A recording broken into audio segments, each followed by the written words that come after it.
If you always have your hair in a ponytail, I have the easiest ponytail tutorial to just elevate your ponytail just a little bit, and it only takes less than 2 minutes. I'm gonna show you how to do it right now.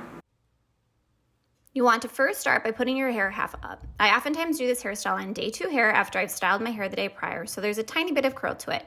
But you can do it with full curls, all the way straight, or however your hair is. The easiest way to do the next step is by clipping your top ponytail up. This will ensure you don't get any extra hairs in the bottom ponytail. You'll then put the hair on the bottom layer into a ponytail. The key here is to not pull the ponytail through all the way on the last pull.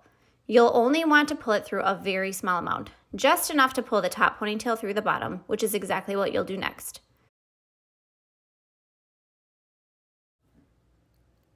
To do so, you'll want to unclip the top layer so you're able to pull it through. I prefer to use my thumb and pointer finger and put those through the small hole of the bottom ponytail. Grab a hold of the top ponytail and pull it through to give it that wrapped appearance. You may need to adjust the top ponytail to sit a little lower so the hair tie is completely covered by the wrapped portion. The bottom ponytail may need to be tightened a bit to hold the top ponytail a bit.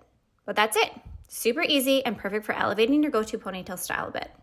I hope you found that helpful, and I hope you try it out. Thanks for watching.